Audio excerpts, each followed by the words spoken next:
I-promote ko muna tong product namin, is Kalinga Blend. Yan po, coffee pouch po yan, merong bulb. So yung freshness niya will stay. Meron din kaming Sagada Blend. Yan, Sagada Blend, yung pong Bengat Blend. All coffee from the highlands. This is our political opinion. Episode number 4 na tayo. BBM, the next president. Episode number 4. Okay. Actually, hindi ito kay BBM. This is not for BBM, and I will just read what one of the letter, it's an open letter to Manny Pacquiao. I find it in social media, and thank you very much, ma'am. I will just include this footage here on this blog of mine. I'll just read it, okay? It was open letter to Manny Pacquiao, Senator Manny Pacquiao. Do not push it, Manny Pacquiao. That is the main title of the letter, and I will try to translate it in our language, Tagalog. Okay. Before I proceed, I'm just reading it. I just because the opinion is so good that I cannot just let it go. So I'll just picture it anyway on this blog of mine. Do not push it, Manny Pacquiao. Do not push it, Manny Pacquiao. Help the poor through a foundation, not through the presidency, of which you are not intellectually prepared. See, very well said. Okay. Throwing a good punch does not mean you can envision an economic program for the country. So, she's just saying that what you're doing now is relatively different intellectually or physically. So, you are a boxer, not an economist. See, actually, he is an athlete. Better, ma'am, you do it. You're an athlete, and you're not an economist. Like, I am not a plumber. I am not a professor. Each to his or her own. Kanya-kanyang galing. Precisely, that is what I was trying to compare when I start comparing Manny Pacquiao to Bongbong Marcos. Two different things. Okay, I'll just continue. You are going beyond the bounds of what you could reach. Meaning, you're trying to embrace, you're a lizard and trying to embrace the post, electrical post. Ambition can kill the soul, and it can make you lose money. Well, precisely.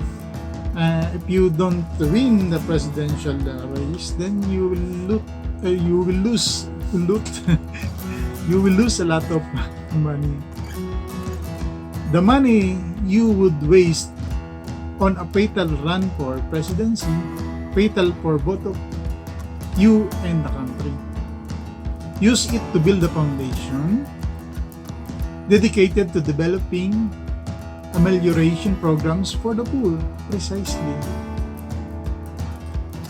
So, it will take millions of pesos that you will be, it could reach to billions of pesos that you will be using in running the presidential election. Why not make it as a foundation? Very well said. Then you would leave a legacy of true compassion and generosity to be remembered and be passed on. See, that is the legacy that you should do. You don't need to run for the presidency itself. She's very, very good and very, very, very well said. Nakakandol lang ako. Do not dare the heavens. The presidency is not in your stars. Precisely. Do not live on an illusion of grandeur. It will bring you down to your end. Yes. that will happen for sure. Live simply, love simply. Cut deep into your soul and ask who you truly are. There you will hear rising from your wordless depths. Do not push it, Manny Pacquiao. Your name shall continue to shine, and you shall be loved by our people for whom you dedicated your life. That's the open letter of Ma'am P. Yun lang, hindi ko na, I don't want to, I will just cover his name here. Maybe he will get bashers and so on and so forth. So I'll just take that letter itself, I'll just paste them. You can bash me anyhow. I don't care. Yeah, really, you can bash me.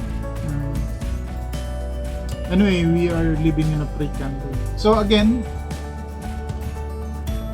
the main thing here is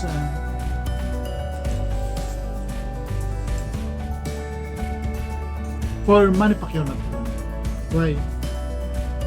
Different ballgame. It is like this. I'll just a very very good example here.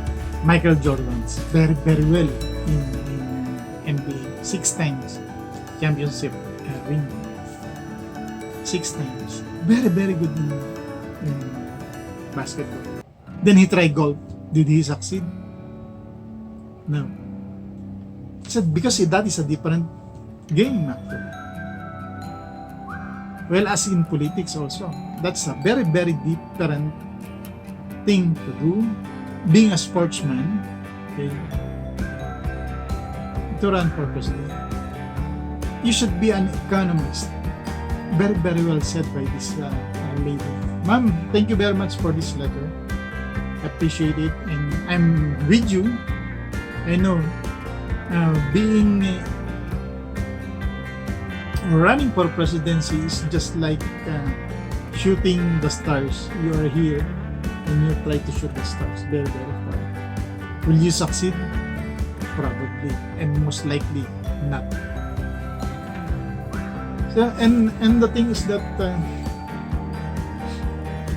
even those economists didn't succeed in the presidency. Why? Because of the opposition. Okay, you're very famous now, Senator Manny Pacquiao. I'm glad that you're very famous, and I thank you for the honor that you bring to our country through boxing. But now again, presidency is different thing. I've seen one footage where you and Rilon talk about that on one of the Senate hearing or session, and you cannot just simply answer that a small question. Yeah, better build a foundation that will help really the poor. If you're doing that in Jensen, that is good. Just maybe concentrate in Jensen. Make Jensen, the whole population or the entire Jensen city, be a first-class municipality or city. Then that is your biggest legacy. You don't need to run for presidency so that you can fix the whole country. I doubt it. I doubt it. Even Duterte, he cannot. He has some fallbacks. It's very, very difficult. He got tired actually because of the major corruption that is going on in our country.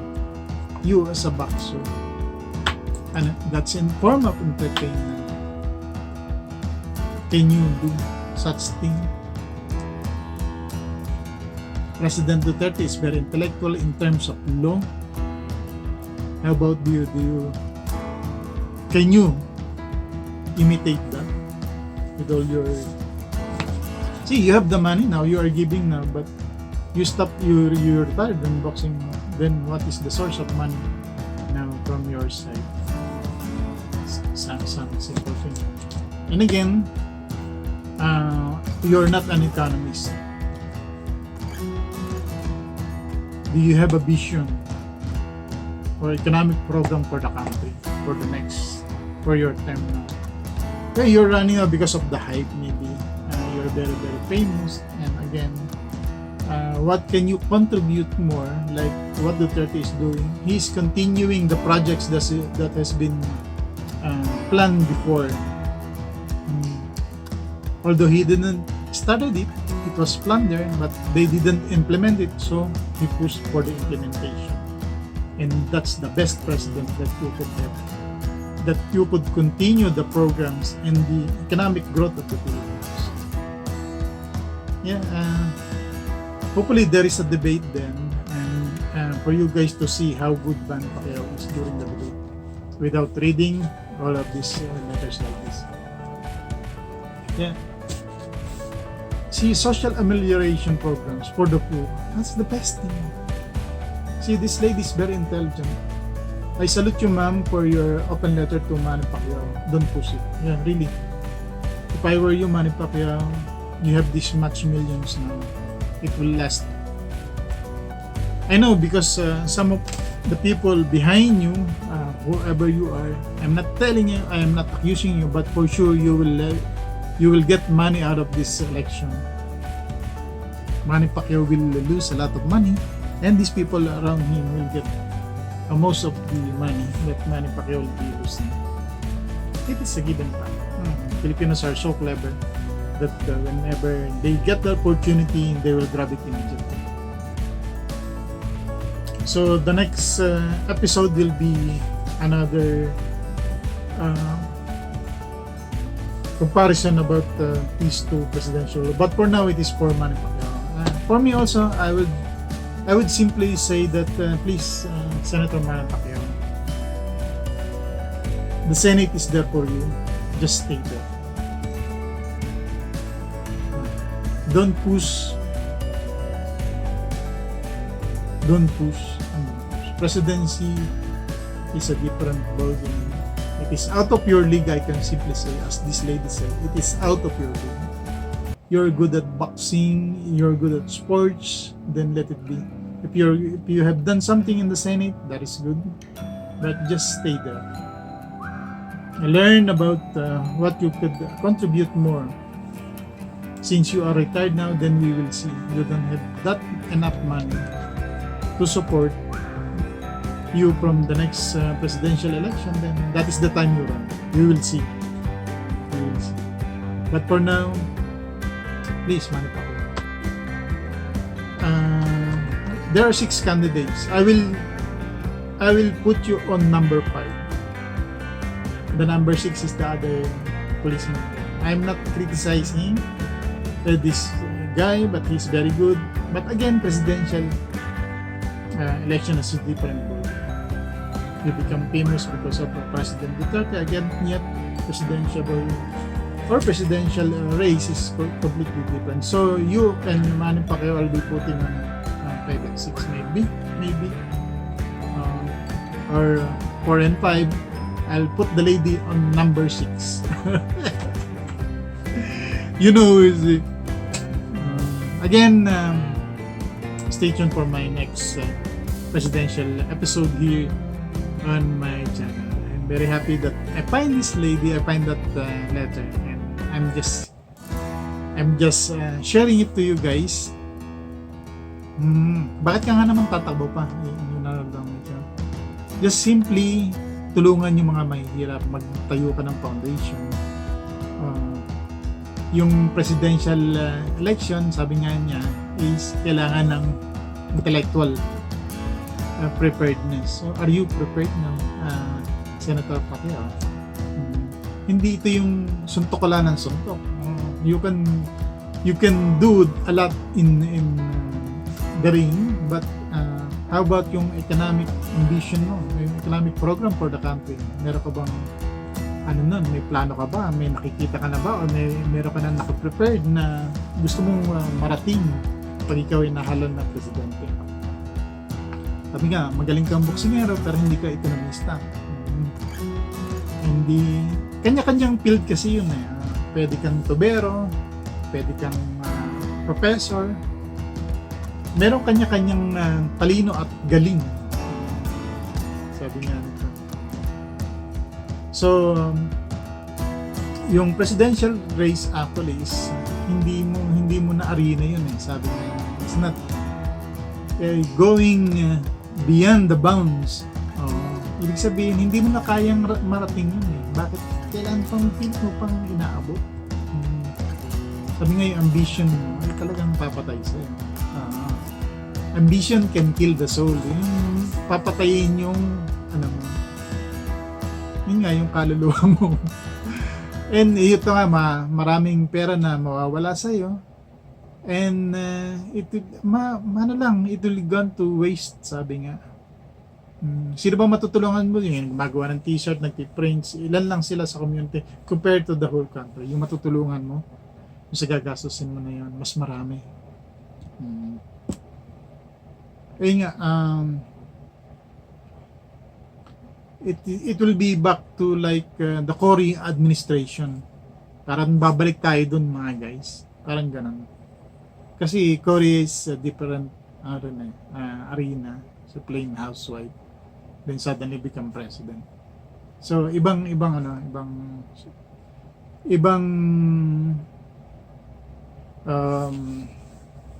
kakayahan, tapos bigla kang inangat. So very very difficult. Yun nga, ang dapat mo talagang iwanan yung legacy mo. Kung talagang matulungin ka, yun na lang, legacy. Gawa ka ng legacy, gawa ka ng foundation for the poor. Talagang matutulungan sila. Or like yung Jensen. Yung Jensen na lang, ganito na lang gawin mo, Senator. What I think is for Jensen to be a first class city. Okay? There is a fish port there. Make it first class fish port. That's a legacy. It could be air conditioned so that the fish won't the fish will stay their presence all day long. Then what else? Make a canning factory if you could so that all those fresh fish can be put into tin cans and that can be used for the entire population. It's a big legacy also. Helping the poor, helping the farmers and the fishermen in your area. It's the only thing that you could do now. It's the best thing that you could do. That legacy will be sufficient enough for us to salute you on those endeavors that you will be going to. But for presidential race, I'm very, very sorry. Again, I will compare you with another presidential frontliners, and we will see what will be your score. Again, stay tuned for my next episode. And hopefully, again, for Manny Pacquiao, please hear this lady, and for sure you will realize now, as this early, you can save a lot of money and give it to the poor. So, again, this is Sarals, and hopefully my commentary here will enlighten you guys. For those of you who worship or who idolize the Manny Pacquiao, I idolize him also, but on a different terms and not as a president. Thank you very much. This is Mr. Arnold.